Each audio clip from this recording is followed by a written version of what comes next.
Oi, gente, boa tarde. A gente está aqui hoje para mais um encontro do Clube de Leitura Escuro Medo, o nosso encontro de outubro, que coincidiu com a época do Halloween, que é uma época que a gente adora, uma época toda nossa, né? Eu acho que é uma época de muita festividade, que rola muita coisa legal, assim, e que todo mundo que gosta de horror acaba se reunindo e fazendo muitas, enfim, eventos interessantes, né? Aqui em Porto Alegre, por exemplo, está rolando a Feira do Livro de Porto Alegre, tem muitas atrações linkadas com Halloween interessantíssimas, assim.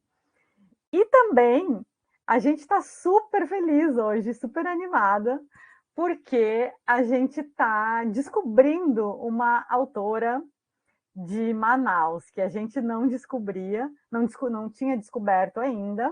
A gente descobriu através da Melise, que é uma membro do clube de leitura Escuro Medo, amigona nossa também, super conhecedora de literatura. Tem outro clube que ela discute contos, então super legal as iniciativas dela. E a Melise é de Manaus também, e ela nos apresentou essa delícia de livro da Aritana Tibira. Então, bem-vindos a todos. Bem-vinda, Andréia, bem-vinda, Karine, Laupo, Marie, Vanessa, Rose e super bem-vinda, Aritana, a esse nosso bate-papo sobre dejetos. Eu vou te apresentar primeiro, vou falar a tua mini bio, e aí a gente vai falar propriamente dos contos. A gente vai começar a te perguntar coisas.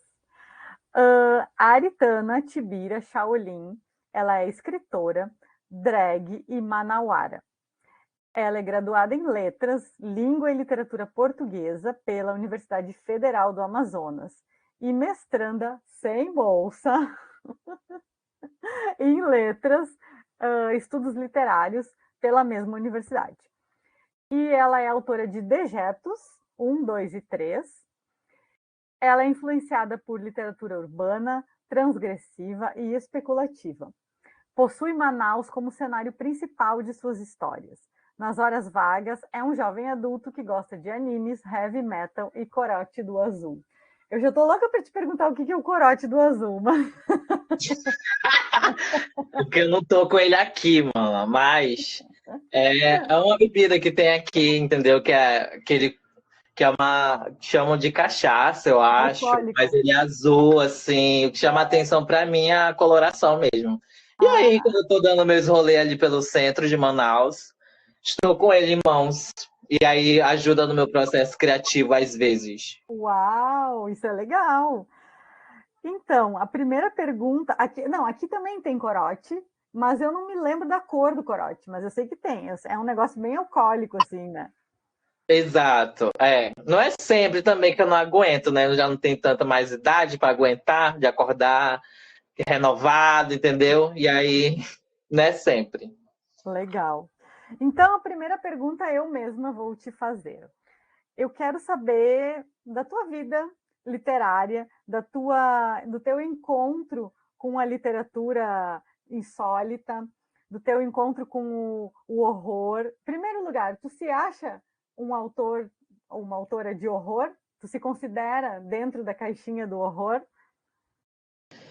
Me considero, porque parte das personagens que eu coloco são tidas como horríveis mesmo, né? São até o próprio nome de Dejetos, ele vem disso. As personagens que costumam protagonizar as minhas histórias são aqueles dejetos da sociedade, que são colocadas como dejetos da sociedade.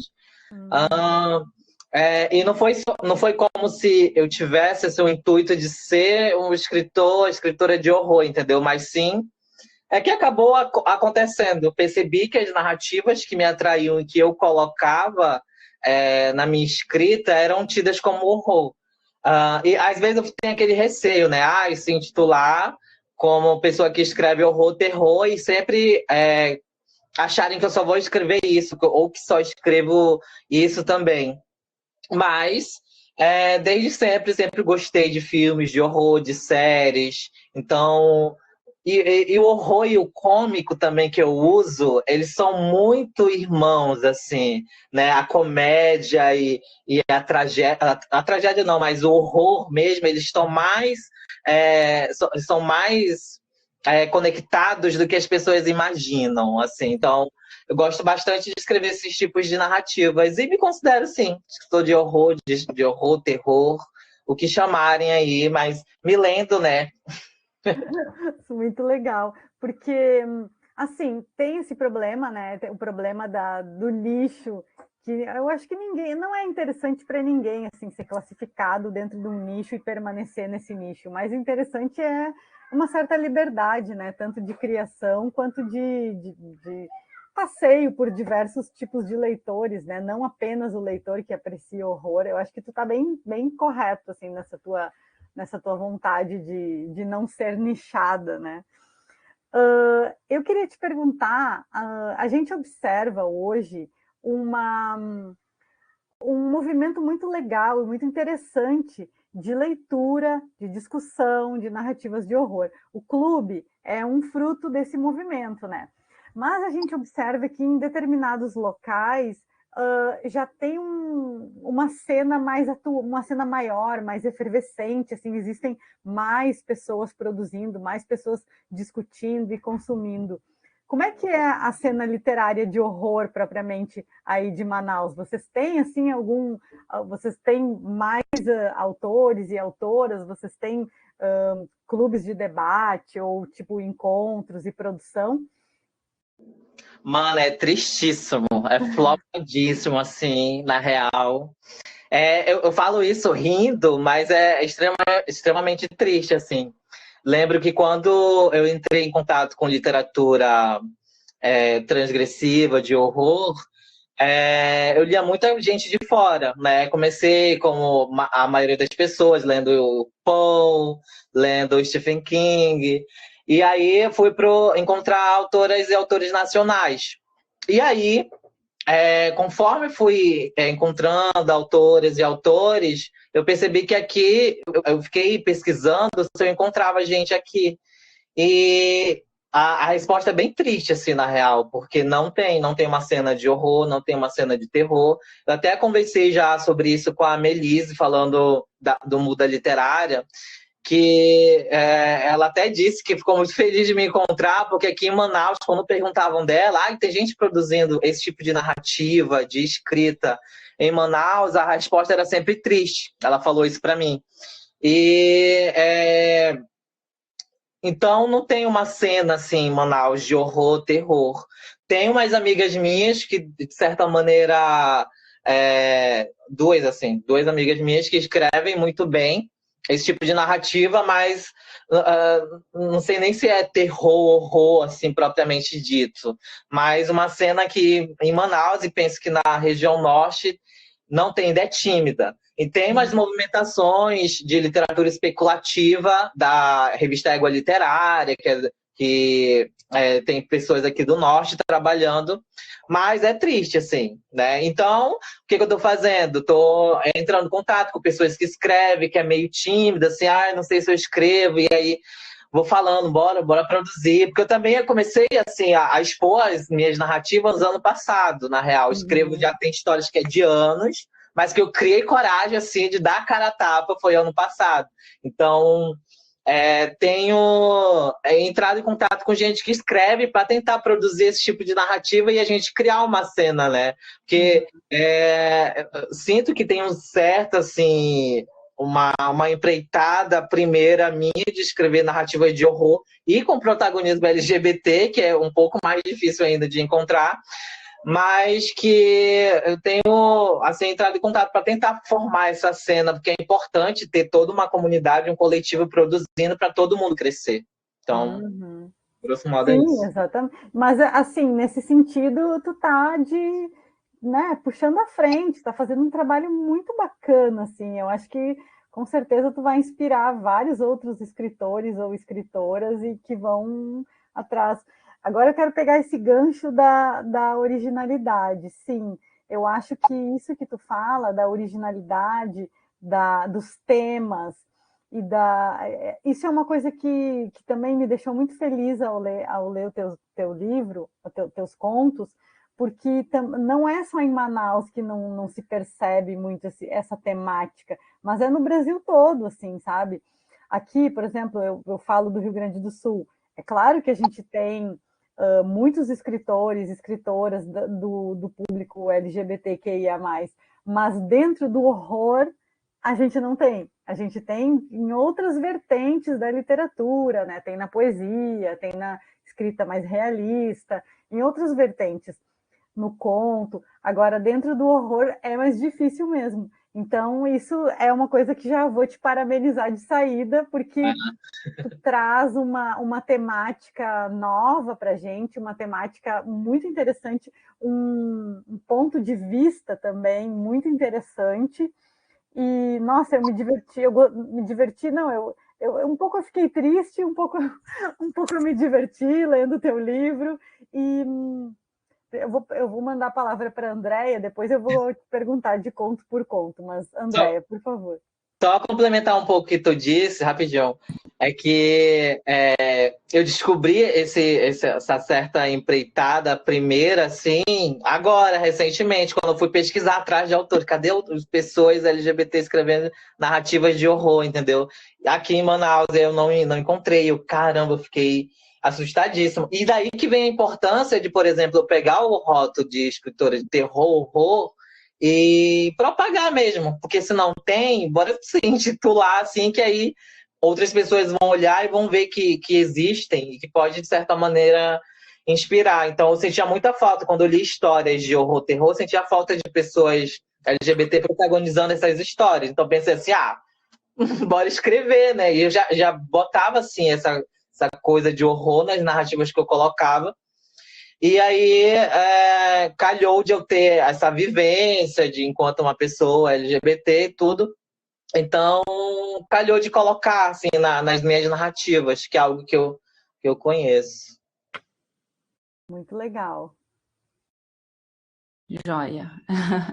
Bom, Aritana, os 3 contos do Dejetos, né? Então, o Pit Ciclone, Reizinho e o Preço são contos extremamente perturbadores, né? A gente fica assim, parece que a gente está ali, né? Você consegue colocar o leitor dentro da história, né? Junto contigo. E você diz em 2 momentos, um no início do livro, antes de começar mesmo os contos, e outro no final, quando faz os agradecimentos, acho que é no final, e que você até fala da tua mãe, que você diz que a vida real é muito pior do que a ficção, né? Do que eu concordo plenamente, né? E o que eu queria te perguntar é o seguinte, eu sempre pergunto sobre o processo criativo, porque eu adoro saber, né, como é que se dá o processo criativo. Então, como a vida é o substrato, né, para a literatura, e como a gente já chegou à conclusão, como você mesma diz no teu livro, que a vida é muito pior, né, muito mais assustadora do que a ficção. Então, eu queria saber como é que se dá o teu processo criativo, como é que você constrói essas narrativas, até que ponto a vida é substrato para isso, de que maneira você coleta, porque tanto a Melise, acho que diz isso lá no review que ela fez na Amazon, mas eu li em outras, talvez uns 2, 3 comentários que tem muito de universal na tua obra, né? Ainda que a gente sinta, tá acontecendo na Amazônia, tem um ar amazônico ali que a gente consegue sentir, né? Ao mesmo tempo é universal. Então, eu queria que você falasse um pouquinho sobre o teu processo. Isso da realidade ser pior que a ficção é bem interessante. E eu coloquei justamente porque quando eu estava começando a publicar as minhas histórias, inicialmente na plataforma Escrive, algumas pessoas retornavam, davam feedback dizendo assim, não, que absurdo esse tipo de história, não é possível que aconteça coisas assim, não sei o quê. Então é só dar uma pesquisada rápida que a gente... Não, nem pesquisar, tu abrir a TV em algum canal, em algum programa jornalístico, aparece notícias muito pior do que qualquer história que as pessoas escrevem na ficção, entendeu? Então, a realidade é muito pior. Isso que... enfim, é basicamente isso, assim, né? Às vezes pode soar absurdo certas histórias, mas a mente humana é cruel, é horrível, os seres humanos são horríveis. E é disso que eu escrevo. Eu sei que pessoas pensam coisas péssimas e é sobre isso que eu escrevo. Então, o meu processo criativo vem de notícias de jornais, vem de vivências pessoais.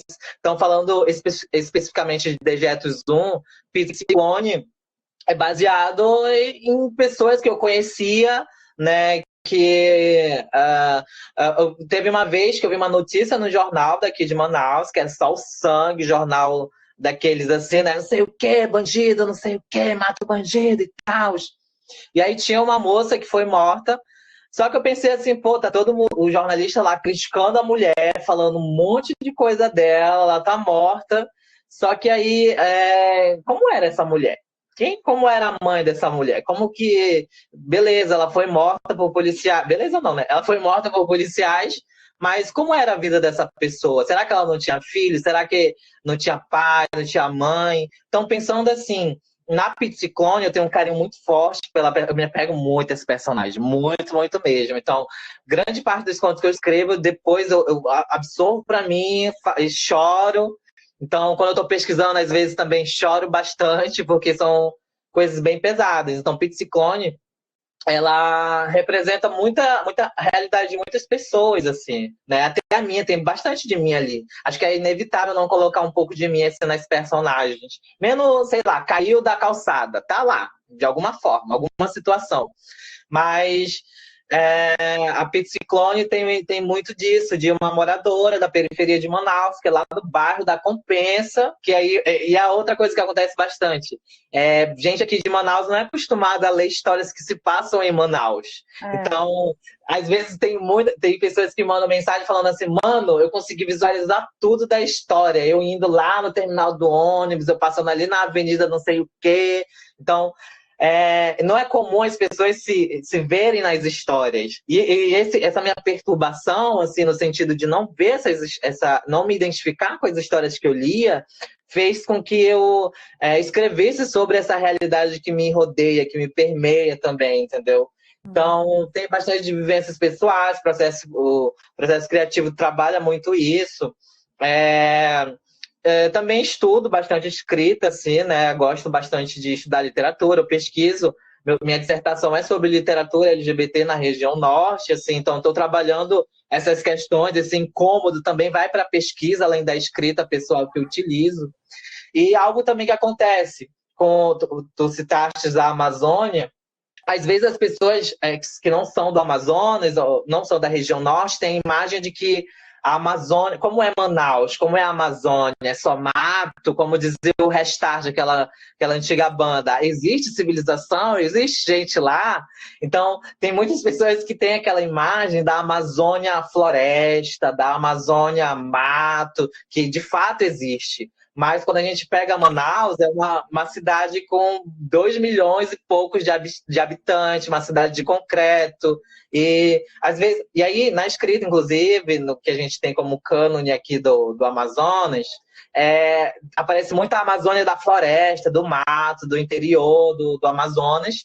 Mas a Manaus urbana, do concreto da periferia, não aparece, entendeu? Então, essa Amazônia de concreto, ela precisa ser colocada também, assim. Então, eu ia falar outra coisa, acabei esquecendo que eu me empolguei, mas vamos conversando. Tá certo. O Karine quer fazer uma pergunta, um comentário. Primeiro eu queria falar que o teu livro é maravilhoso. Primeiro por trazer Manaus, que realmente a gente não tem muita literatura. E igual você acabou de falar, se tem, é sobre a floresta, é sobre alguma coisa. Não é sobre essa cidade imensa, maravilhosa, que é Você é de Manaus, que a Manaus, gente... mano? Oi? Você é de Manaus? Não, Ah, eu achei eu que tu sou do é. Rio Grande do Sul, moro em Ah, sim. Brasília, mas eu adoro Manaus e tenho uma amiga que está morando em Manaus. Aí, Então tá eu bom. conheço por ela. E eu acho que falta muito desse tipo de literatura para a gente conhecer o Brasil, conhecer mais esse pedaço dessa periferia, que é uma periferia específica de Manaus. É diferente das outras periferias que a gente tem no Brasil. Então é bom a gente conhecer e saber que, por mais que seja diferente, tem muita coisa em comum. Eu senti, depois que eu terminei de ler, eu fiquei olhando para o teto primeiro, né? Para conseguir digerir. Eu acho que as tuas histórias são muito viscerais, porque elas pegam assim a gente de jeito e a gente não sabe como lidar com isso. E essa história da Pete Ciclone foi a que eu mais gostei, porque é uma personagem, assim, todos os teus personagens, eles estão no modo sobrevivência. Não eu senti muito que não existe outra opção para esses personagens. E não é que o personagem, não é que eles não queiram, é porque eles realmente não têm acesso a algo diferente. E aí, quando você coloca lá logo no comecinho, o vestido florido, furado de balas, eu falei assim, gente, eu já sei que eu vou É. gostar disso aqui. Isso tá assim na segunda ou terceira linha do conto. Eu falei, gente, isso aqui é maravilhoso. E depois, quando ela é assassinada, e fica jogada lá na calçada, e aí os policiais depois executam a mãe dela, porque é quem poderia reclamar por alguma coisa, ela é simplesmente apagada. E aí eu queria saber, assim, é muito visceral e é muito rico a gente conhecer esses personagens que habitam esses espaços que a gente não tem acesso, né? E eu acho que o mundo precisa conhecer, então escreva mais, por favor. E eu queria saber porque os seus personagens são muito ricos. Eu queria saber se você tem pretensão de escrever para logo um romance mais longo, alguma coisa assim, para a gente ficar bem feliz e bem desesperado com as suas histórias. Eu tava até falando, o Rafael Montes, ele veio aqui em Manaus participar de um evento. E aí foi do nada divulgaram assim, eu já acompanhava o trabalho dele, aí apareci lá, né? E aí eu fui tietar, fui falar, acompanho seu trabalho, não sei o que, na hora da foto, aquela coisa assim, né? Eu não sei fingir costume, não, gente. Eu não sei fingir. Ai, a pessoa tá ali, é uma pessoa que eu admiro. Tem uma amiga minha que eu fiquei muito feliz de ficar amiga dela, assim, posteriormente, mas já admirava pencas. E aí, eu chegando, falei pra ele e tal, aí eu dei um zine meu, um livreto, né? A própria forma que eu encontrei de ter a minha voz propagada através da escrita foi algo bem marginal mesmo, marginalizado, que é a literatura de zine. Então, aí depois eu falo disso, eu acho. Aí eu encontrei o Rafael Montes e dei um zine meu para ele. Aí ele olhou assim, aí ele falou: Olha, eu já conheço seu trabalho. Teve uma vez que eu vim aqui em Manaus e uma amiga minha falou: tem até uma drag, né? E tal. E aí eu fiquei muito feliz, que eu não imaginava, meu Deus. E aí ele me perguntou se eu escrevia romance, eu tinha um romance preparado, e eu tenho sim, não está pronto, ele está em construção. Gosto muito da narrativa do conto, da questão do conto, só que eu gosto também muito de romance também, assim, narrativas mais longas. E tem sim, estou escrevendo, sem muitos detalhes ainda, fazer a linha suspense, mas estou escrevendo, porque eu também percebi que, geralmente, quando já entraram algumas editoras em contato comigo, aqui são umas coisas não tão interessantes, mas que pergunto muito de romance. E aí, como eu já tenho esse romance, estou trabalhando nele, quem sabe eu não mando aí para alguns lugares, assim, uma linha meio, né, tá aqui esse e-mail, olha aí, vê se tu acha ruim ou não. E aí, quem sabe acontece. Mas sim, estou escrevendo um romance e que tem protagonismo, assim, não muda muito do conto, assim, com relação à temática e as personagens que eu costumo trazer o protagonismo. Eu queria já estamos esperando. Sem querer botar pressão, mas já botando, já estamos esperando o romance. Eu queria, agora sim, aproveita então e conta dessa transição. Você falou do Wattpad, né? Depois falou da Zine, agora da publicação. Essa é a tua primeira publicação na Amazon? Tu fez assim, vamos dizer, percorrer um caminho assim da Zine até a publicação na Amazon. Como é que foi assim? Conta para nós. Isso aí é babado. Isso aí é babado. Porque inicialmente, assim, já anos e anos atrás, quando eu tinha uns 15 anos, tenho 45, não parece, mas eu tenho 45, mentira. Não parece. Tá mentindo. Eu tenho 27. Mas quando eu escrevia na adolescência, eu tinha uns 15 anos, eu publicava mais crônicas. Hoje eu identifico que eram crônicas, né? Eu colocava umas coisas bem pessoais. Em blog mesmo que eu tinha. Também fazia resenhas de bandas, de rock, de metal, fazia uma coisa meio zoando algumas bandas. E aí, publicação mesmo, tem uns 2 anos, essa publicação virtual, assim. Comecei pela plataforma Scrive e pelo Wattpad mesmo, publicando, e aí percebi que estava tendo uma aderência, assim, né, de pessoas interessadas em ler, assim, gente de fora e tal. Inicialmente era só para os amigos meus, mas acabou que foi se intensificando, assim, para fora daqui, de Manaus. E aí muitas pessoas reclamavam, né, de quando eu publicava na Scribd ou no Wattpad, que não gostavam de ler pelo celular ou pelo computador. Assim, eu cresci lendo por celular e computador, assim, pobre, né, que não tinha como... O livro também não é uma coisa tão acessível, né, convenhamos. E aí lia muito pelo celular. Então, algumas pessoas reclamavam que não conseguiam ler pelo celular, não gostavam. E aí eu conheci uma autora daqui de Manaus, que é a Márcia Antonelli. Ela é uma mulher trans e que uma amiga minha me apresentou depois que ela leu uma história minha e identificou, de certa maneira, coisas que a Márcia Antonelli escrevia também. E aí ela me deu, vou te presentear com o livro dela e tal. E aí chegou para mim, só quando eu vi era um zine, né, livreto, assim. E aí eu fui ler. Mano, eu fui tocado de uma forma, assim, que eu não imaginava.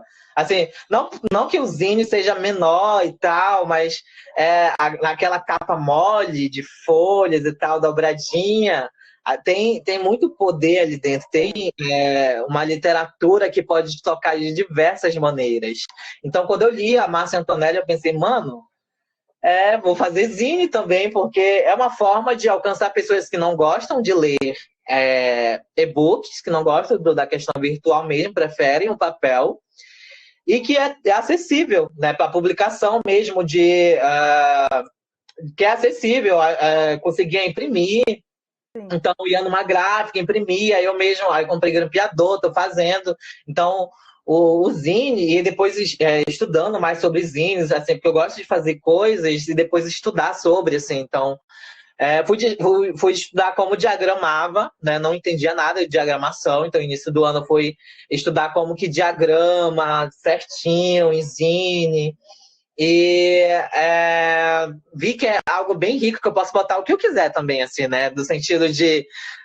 e boto lá nos agradecimentos que eu odeio fulano, que eu odeio ciclano. Eu faço algumas piadas que, sei lá, se por uma editora não permitiria, entendeu? Então, tem uma liberdade muito grande, assim, no zine, que eu gosto bastante. Ela é uma ferramenta muito poderosa de eu poder colocar o que eu quiser ali.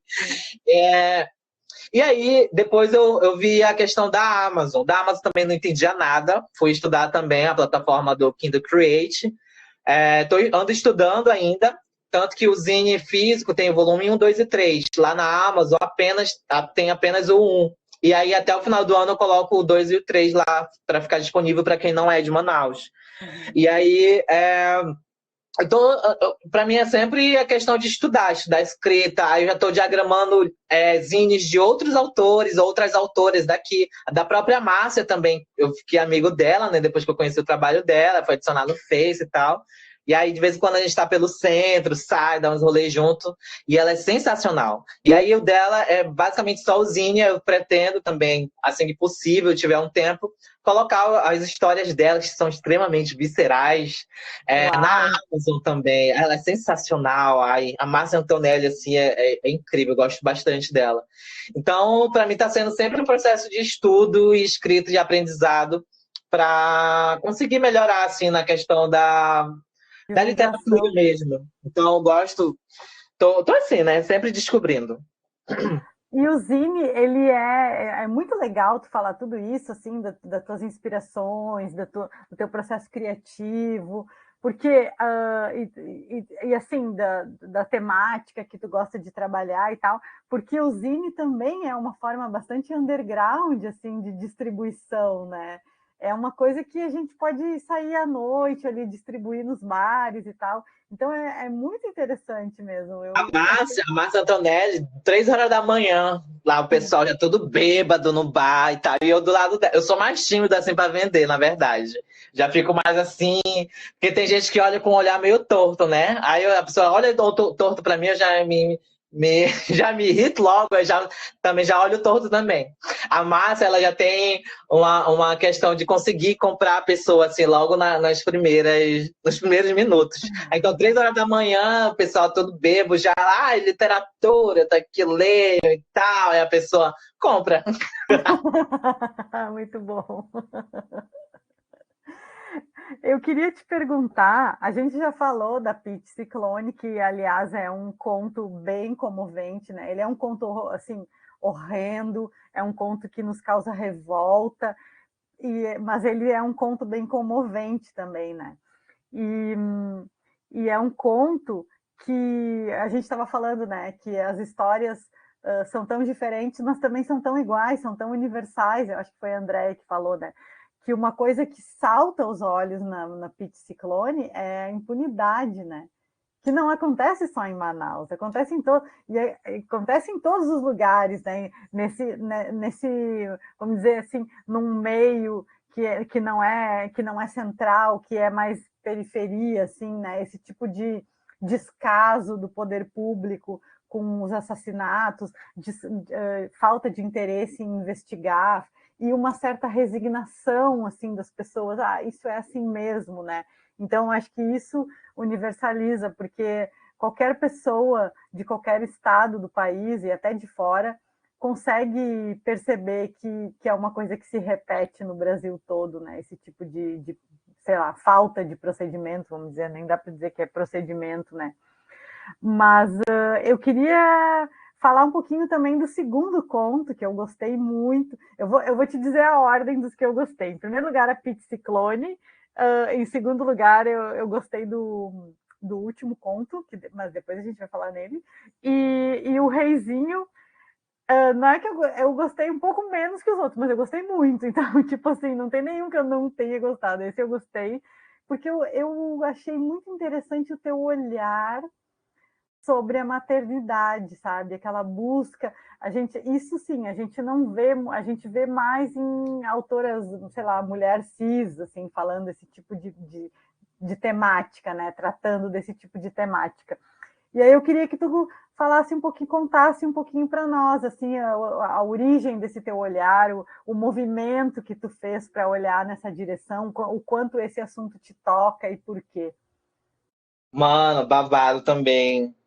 Porque, assim, o Reizinho, ele é doido, porque os contos sempre tem uma pessoa que prefere um ou outro, no sentido assim, meu preferido é o Pete Ciclone, depois o preço. Acho que varia de de leitor para leitor, na verdade, né, eu acho.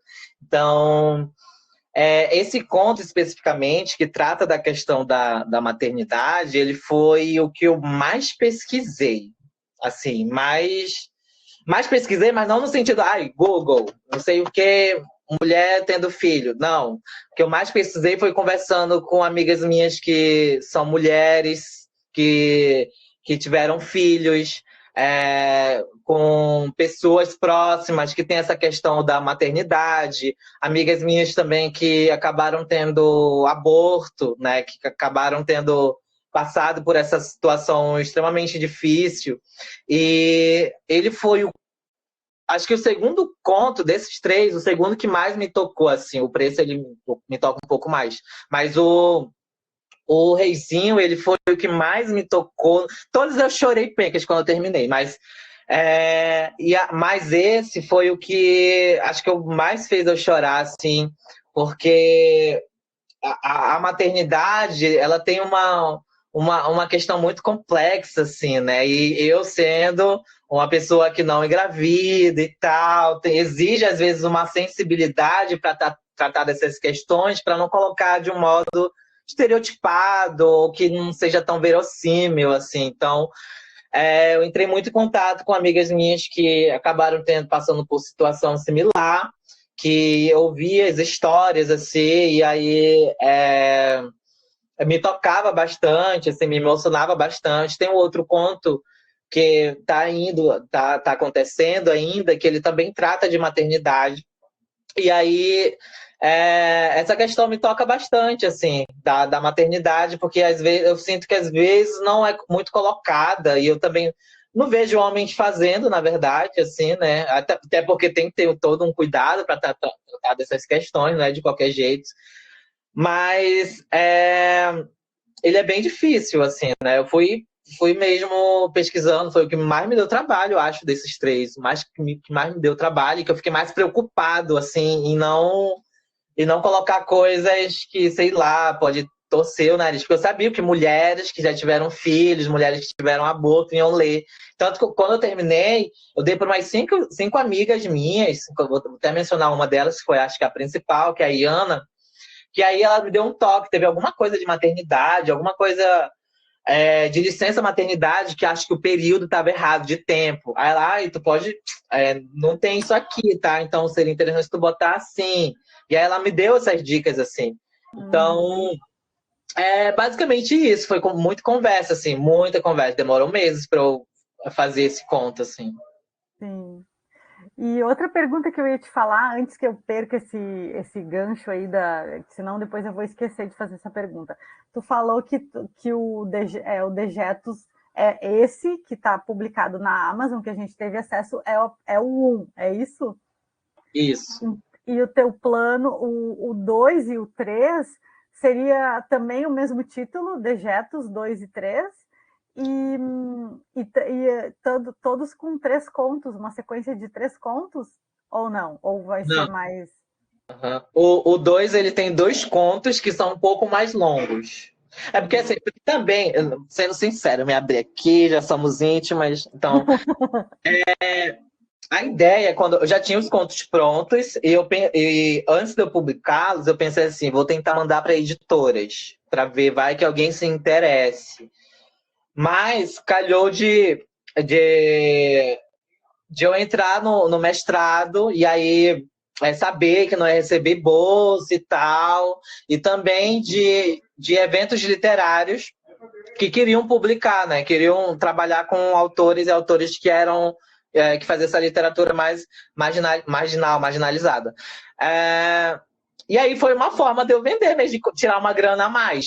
Assim, então, como o zine não dava para eu publicar os oito contos em um só zine, que ia ficar muito grande o papel e tal, e não ia ficar tão acessível, eu vendo por R$10, eu pensei em dividi-los mesmo, em 1, 2 e 3. A ideia é que fosse um livro só, né? Fosse só dejetos e que fosse com todos esses contos.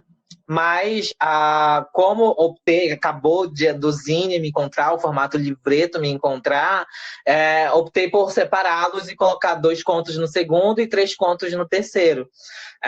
E todos os contos têm essa questão do que é tido como ardiloso e tal, que aparece. Uns são mais leves, outros têm uns trash, assim, que é bem inspirado em filmes trash, que eu gosto bastante, dos anos 80. Então aparecem os casebres da vida lá no interior do Pará e tal. Então, é isso. Então, assim, tu pensou o livro, com esses contos que orbitam em torno desse tema, ou desse título que chama Dejetos, e aí tu dividiu mais em função da Zine. Mas acho que vai funcionar super bem, assim, também. É até legal tu ir publicando, assim, aos poucos, né? Bom, aos pouquinhos tu vai conhecendo ali a plataforma da Amazon, como é que tu pode fazer uma promoção de lançamento, alguma coisa assim, cria uma expectativa nos leitores. Eu acho que funciona super bem, assim, para atrair mais leitores, né? Fazer um Divulgar. sorteio que eu vou dizer assim, a Irka vai dar 10 mil reais para os primeiros que... Muito bom. Bom, então, gente, vamos falar do terceiro conto, que é O Preço, que é um conto muito, muito, muito interessante. Eu gostei muito desse conto, porque tu traz a temática, não só a temática assim da pessoa LGBT está um pouco menor em comparação com a temática do corpo, né? Da relação da pessoa com o corpo e dessa questão de como a gente, ao longo da vida, a gente é meio que, entre aspas, educado a odiar o próprio corpo, né? Então, e tem cenas ali que são muito impressionantes para mim, sabe? Tem coisas que tu descreve ali que eu fiquei bem impactada. Fazendo um resumo, assim, para quem está nos ouvindo, é um conto sobre uma pessoa que, desde a infância, ouve que ela é gorda ou gordo, que está acima do peso, ouve piadinhas na própria família, e ela desenvolve um distúrbio alimentar por conta disso, né? E aí, então, é isso. Mostra todo o sofrimento. Eu acho que esse conto é o único que tu escreve em primeira pessoa, né? Né? Os outros dois estão em terceira, eu acho, Isso. né? Uhum. Não sei se... Acho que talvez por isso o conto aproxime mais, né, o leitor do narrador, entendeu? Parece que é tão doído aquele sofrimento ali, né? Vou chorar, hein? Vou chorar. Chora um pouquinho, mas conta pra gente aí a história desse conto que... Soluça e conta da história. Uhum. Então, esse conto, ele é o mais pessoal de todos, não vou mentir. Não que tudo que aconteceu ali aconteceu comigo. Não é isso. Mas que aconteceram situações que, de certa maneira, me atravessavam também, né? Então, é um protagonista, que é uma drag queen, que se apresenta e tal, em uma boate daqui de Manaus. Inclusive, pessoas que leram identificaram a boate, porque eu coloco... Às vezes eu boto espaços ficcionais, mas às vezes eu boto também lugares que realmente existem. E aí, a questão da bulimia masculina, ela é pouco abordada, assim. Quando a gente pensa assim, transtorno alimentar, vem logo meninas, jovens, magras, que têm complexos e que olham revista, olham, assistem TV, olham as redes sociais, olham o Instagram. E é sempre as meninas magrinhas e tal. Mas que quando é um homem, assim, uma figura masculina que tem esses complexos, a gente não vê sendo tão abordado. Então, essa questão de transtorno alimentar em figuras masculinas acontecem bastante. Assim, só não é tão falado. E aí, quando a gente pensa também na comunidade LGBT, na verdade, na comunidade gay em si, diretamente, quando a gente pega aplicativos de relacionamento, pega, sei lá, o Tinder da vida, o Grindr que tem, a gente vê lá pessoas na descrição colocando... eu tenho até um conto sobre isso, um dia aparece aí. Mas que aparecem lá, não curto gordos, não curto negros, não curto afeminados. Então, esses rótulos, essas descrições aparecem nesses aplicativos de modo bem direto, assim. Então, é cruel. Quem não tá naqueles parâmetros ali estabelecidos são tidos como os dejetos dali dentro daquele lugar. E, às vezes, as pessoas têm imagem, aquele pensamento de que achar que a comunidade LGBT é um lugar extremamente saudável, que são todo mundo unido. Não. Existem muitas violências ali dentro. Existem. Então, eu sempre tento não sacralizar a comunidade. Eu defendo sempre, ai, amo, lindos. Mas tem bastante ressalvas com relação a violências que pessoas LGBTs perpetuam dentro da própria comunidade. Então, esse conto específico tem muito disso, da questão da cobrança de um homem, né, de um garoto homossexual que acaba tendo esse contato com revistas que ele não se vê, e revistas femininas, né? Se passa ali anos e anos atrás, não é tão assim de 2023 para cá, se passa anos atrás, tanto que aparece Orkut, comunidades que eram utilizadas antigamente.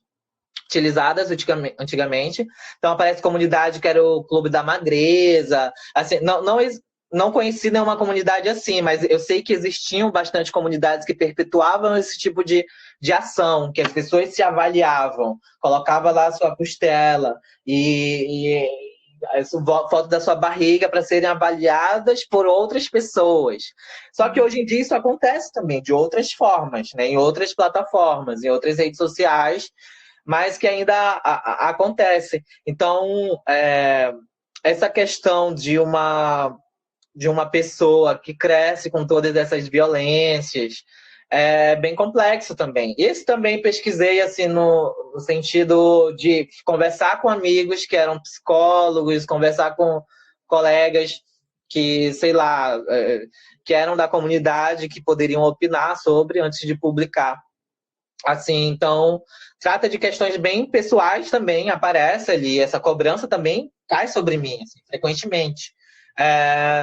Tive também essas situações com relação à prática, eu nunca fui diagnosticado com nada, mas com essas práticas que acontecem ali. Então, ele é bem, bem íntimo mesmo, não vou mentir. Mas tem muito da ficção. Acho que é o poder, assim, também. E eu lembro que quando eu publiquei ele, quando eu comecei a ver ele sendo lido por outras pessoas, foi, tipo, sair um peso de mim, assim. Ai, tá, falei sobre isso, sabe? Então, é assim que eu identifico esse conto especificamente.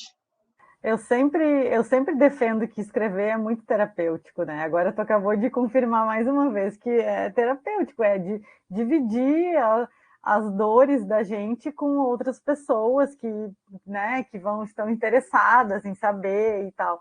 E eu achei muito legal, assim, que tu falou que é um conto bem pessoal.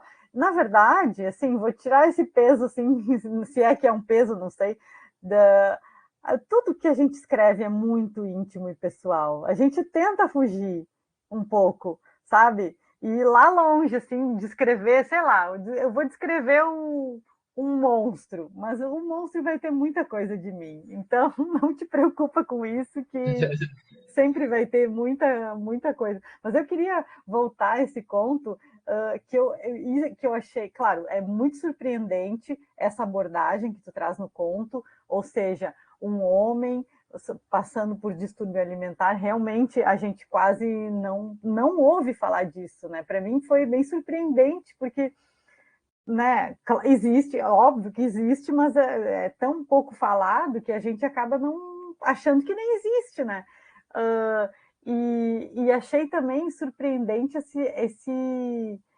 esses subterfúgios que esses personagens usam, né? Como, por exemplo, o Clube da Magreza, como fazer, como a parte da escova de dente, assim, desculpa que eu vou dar um spoiler, mas uma parte que ela coloca uma escova de dente, assim, e acaba colocando garganta dentro e acaba engolindo a escova de dente para tentar provocar o vômito.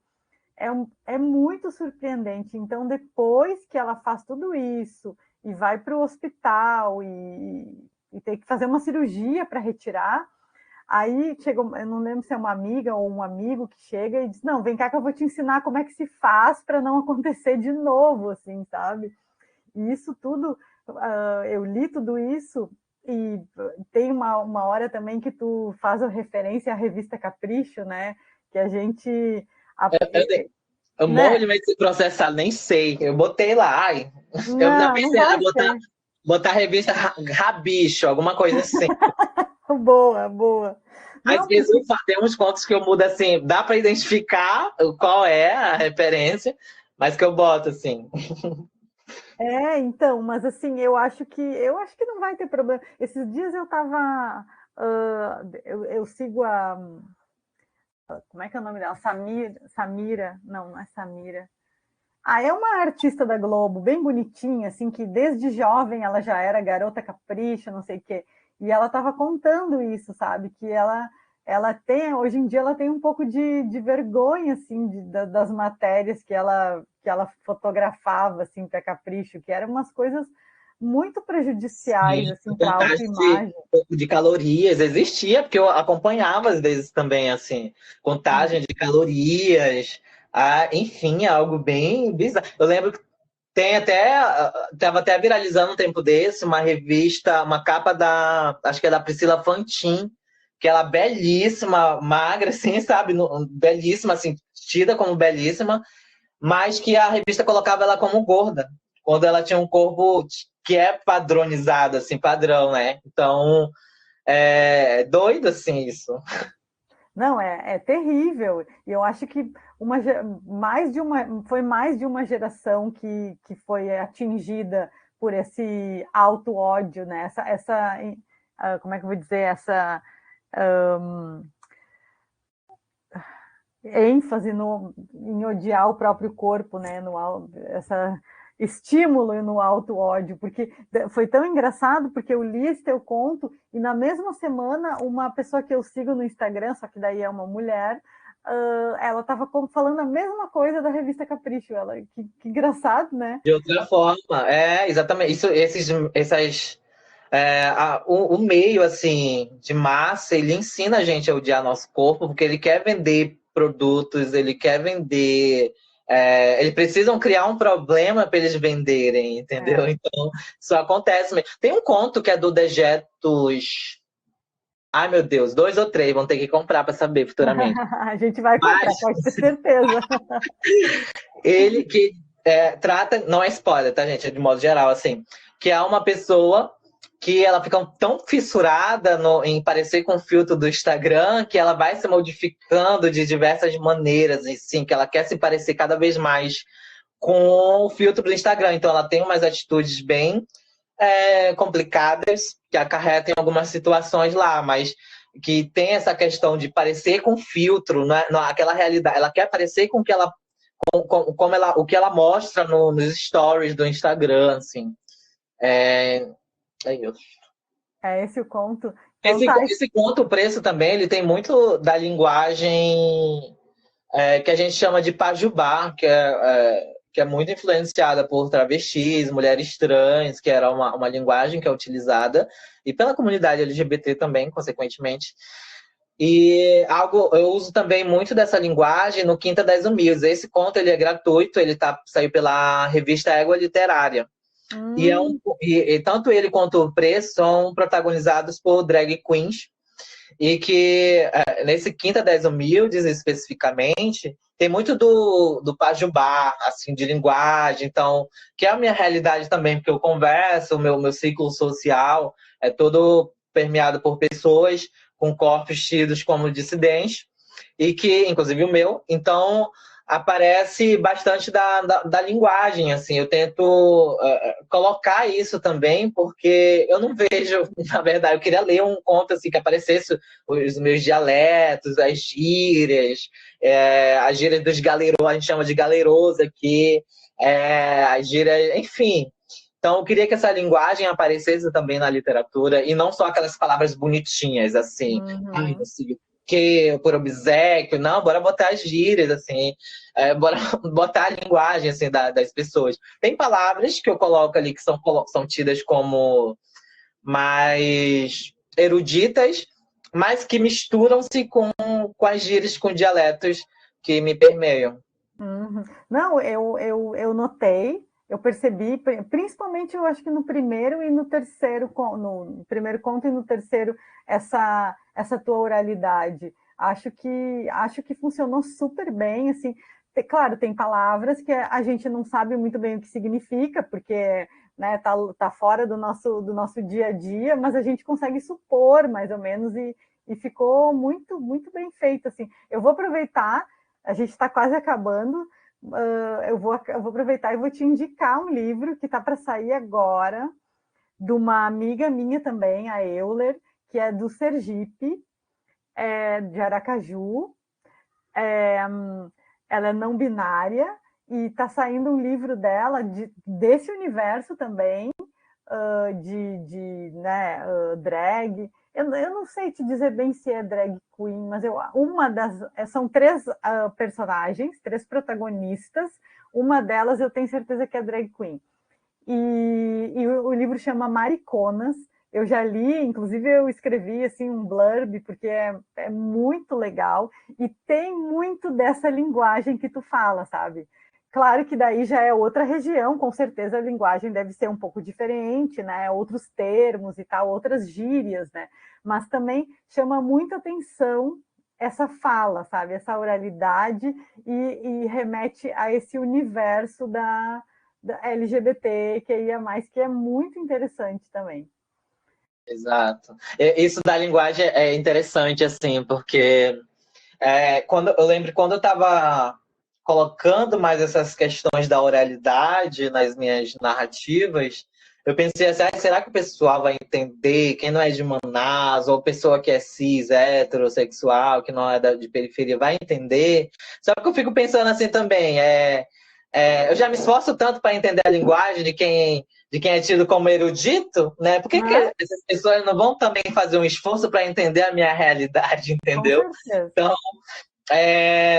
e acho que até a maioria aparece se pesquisar no Google, assim, mas geralmente eu também não boto ali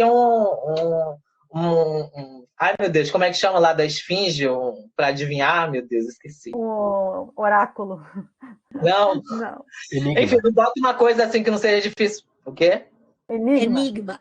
Bota enigma também. É óbvio que eu tento facilitar pelo contexto ali para a pessoa, mas fazendo um esforço, assim, dá para entender um pouco da realidade, assim, que permeia corpos LGBTs no geral, LGBTQIAPN+.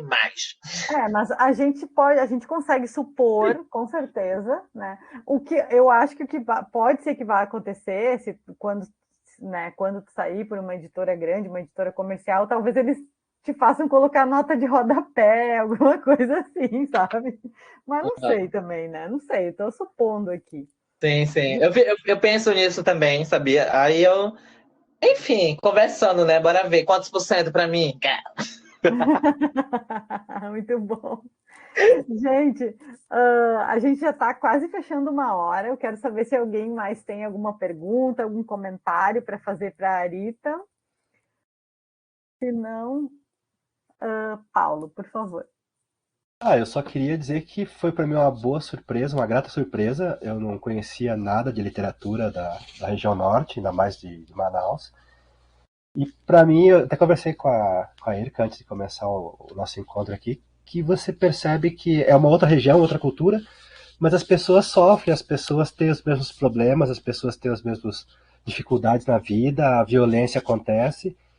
E pra gente eu moro aqui no sul, na cidade de Curitiba, conhecer um pouco mais do Brasil, através da literatura, é muito bom, porque você começa a integrar mais as pessoas. Você começa a ver que nós somos iguais, apesar da distância. Apesar das diferenças, no fundo nós somos todos iguais, todos sofremos os mesmos problemas, e isso ajuda a encurtar as distâncias. Eu acho que queria fazer esse comentário e agradecer pela oportunidade de ter lido o teu trabalho. Gostei muito mesmo, espero ler os próximos. Avisa a gente quando saírem os novos livros, que foi muito bom mesmo, foi uma bela surpresa. Muito obrigado. Pode deixar, vou estar lá jogando no WhatsApp. Saiu conto novo. Inclusive, tem uma galera aqui que eu tô conhecendo, que eu tô achando muito legal também. Andréia, vou dar uma stalkeada, vou ali adquirir uns trabalhos. E que eu já conhecia, assim, né? Tô fingindo costume aqui. Mas tem uma galera que eu tô achando muito interessante, que eu tô começando a acompanhar pelo Instagram, assim, porque o lance é conhecer mais do trabalho de outros autores e autoras do Brasil que escrevem narrativas de horror que são marginalizados também, de certa maneira. Alguns estão em editoras grandes, mas que às vezes as pessoas olham meio assim, mas que tem um poder tão grande de literatura de horror, terror, eu gosto muito. Então, é isso. Aritana, olha, muito obrigada por você ter vindo aqui, né? Foi muito legal ter essa conversa com você. A Euler, que a Irka sugeriu que você conheça, ela é uma dramaturga também, sabe? Eu acho que vocês vão se dar super bem, assim. Então, depois a gente passa o contato dela direto para você, que eu acho que vale muito a pena vocês conversarem. Ô, Irka, só não esquece da foto, né? Que a gente não fez hoje. É mesmo? Ah! Vamos tirar, é verdade. Vamos pegar assim, ó. Peraí, Deixa eu. A Karine também queria falar uma coisa, né, Karine? Levantou a mão para falar. Eu queria agradecer por esses contos maravilhosos que você escreveu. Eu vou aguardar, sim, já que eu não moro em Manaus, né? Que você disponibilize pra gente. Está convidada. Ixi, eu te levo para um enfermo aqui, mana. Vai dar PT, vai. Ixi. Vai dar também tudo. Quero ir. Porque você já tirou a foto? O que falta? Ainda não fez? Não? Não. Deixa eu contar. O que eu sinto muita falta na literatura são personagens que não são cis tratados como gente. Que não importa se ele é cis, se ele é trans, se ela é lésbica, são pessoas. Então eu acho muito bonito que você trouxe esses personagens e trouxe as cores da personalidade e não definição de gênero. Achei lindo, lindo, lindo. E eu sou louca para encontrar isso na literatura, porque eu acho que falta muito. Então, sim, algo que acontecia bastante quando eu lia, por exemplo, narrativas LGBTs com temática LGBT, é sempre romance romântico, aquela coisa assim, ai, me aceita, não me aceita, não tem problema nenhum, adoro, inclusive, eu leio um monte de farofão, mas eu ficava ficava interessado em ler narrativas em que iam além de sexualidade, além de identificação de gênero, entendeu? Outras questões que passam por mente de quem é LGBT. Então, para mim é muito importante ver essa questão de representação LGBT com outras camadas assim possíveis, que a gente tem sentimentos, a gente tem nossos problemas, tem conta para pagar, tem nossas questões pessoais, íntimas, para além da identificação de gênero e da sexualidade. Uhum. E a Vanessa também queria falar uma coisa. Fala, Vanessa. Uhum. Oi. Tá dando para me ouvir direitinho? Sim. Tanto...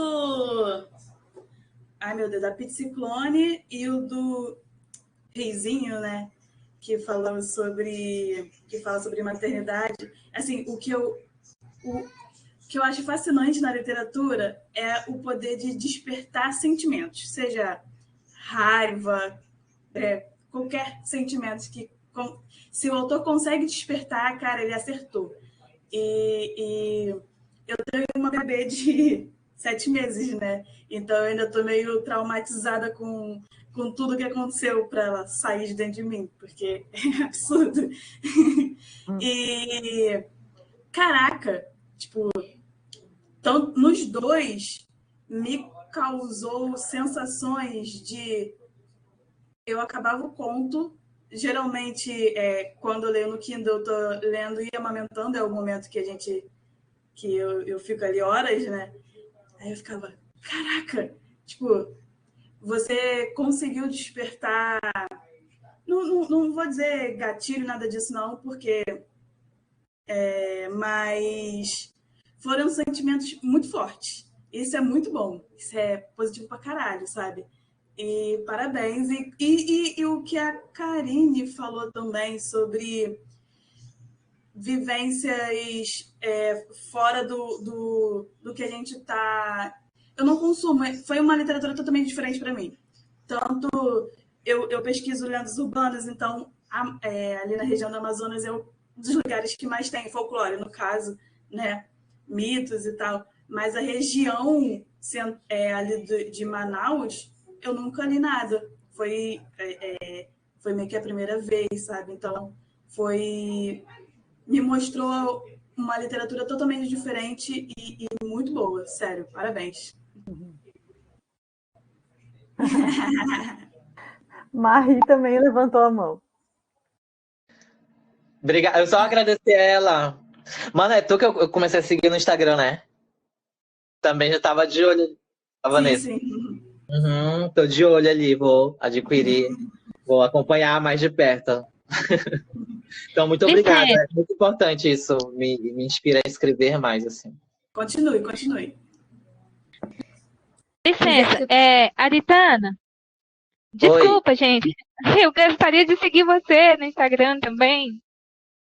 Ah, @Aritana. É o arroba que eu botei no nome. Já botei já no mar. Aritana. Tá bom, vou seguir. Obrigada. É nóis. Sigo de volta, hein? Se não seguir, eu até falo para as pessoas, eu sigo as pessoas, mas se não me seguir de volta, eu bloqueio. Até vou ver lá se eu tô seguindo ela, mas tô sim. Adoro! Não, porque tem gente que faz a linha, né? Fala, não sei o que, me segue lá, que eu sigo de volta. Aí eu fico esperando. 2 horas não sigo de volta, 3, vai de noite, nós não seguir. O que essa pessoa tá fazendo? Adorei. Não, eu tô quieta aqui porque eu não consegui ler tudo. Eu comecei o teu primeiro conto e o que eu queria te dizer é 2 coisas assim que me pegaram de cara, porque a gente fala muito disso, né? De como o começo, quando você começa a ler as primeiras linhas, já te engajam ou não. E no teu caso é assim imediato, porque você tem uma linguagem super ágil, com umas imagens que te colocam literalmente na cena, assim, e é de uma forma muito... Apesar de ser de uma região e de toda uma vivência e uma ambientação que não é o comum para a gente, né? Por ser do Amazonas, que eu tenho uma curiosidade muito grande e tudo que a gente tem de literatura disso, assim, pelo menos o que eu li, são coisas muito... Como é que eu vou dizer? Elas são muito focadas justamente nessa coisa da selva, de todo aquele ambiente que é totalmente exótico para a gente, né? E é colocado de uma forma, às vezes, muito lírica, super bonita e tudo mais. E quem escreveu algumas coisas que eu gosto muito foi o Mário de Andrade, né? Que tem todo aqueles relatos da viagem dele e tudo mais, e as próprias lendas e tudo isso. Mas você traz exatamente isso que você fala, essa coisa mais urbana, né? Agora, o outro ali da maternidade, eu vou ter que ler, eu não sabia que tinha esse ali, eu não cheguei lá, mas eu vou ter que ler, depois eu converso contigo, eu vou te seguir também. Arrasou. Eu vou seguir de volta. Porque eu sou obstetra, entendeu? Então isso aí você fala muito direto comigo. Ótimo. Um olhar. Há muita pressão agora. Eu vou escolher o conto da Amazon. Não faça isso. Eu adoro isso. Eu queria falar sobre o começo, só mencionar que é muito isso do começo, assim, foi algo que o Bruno Ribeiro, ele foi meu professor de escrita criativa, eu fiz um curso com ele. Ele, não sei, acho que devem conhecer, né? Ele escreveu Porco de Raça e outros livros. É maravilhoso. E aí, inclusive foi o Reis. Não, foi o Pete Ciclone que ele chegou a dar uma olhada, assim, uma avaliada e tal. E ele tinha mencionado que o começo era interessante e tal, que é importante fisgar o leitor. Tem outros que vai se construindo, mas ainda assim tu tem que ter algum recurso para ir chamando a atenção do leitor. Então, tem essa importância, os parágrafos primeiros são importantes. Se não tem algo assim de impacto, pelo menos algo que vá te fisgando aos poucos, parágrafo por parágrafo, letra por letra. Não, você pega na hora, assim, você lê aquilo ali, é automático, você... Nossa, a Pete Ciclone é uma grande figura, viu? Adorei. Ai, amo ela. Lu, descansa em paz. Amo a ícone. Certo, então, gente. Muito obrigada pela presença de todos. Muito obrigada, Arita. Adorei te conhecer, adoramos te conhecer. Vou falar em nome de todos.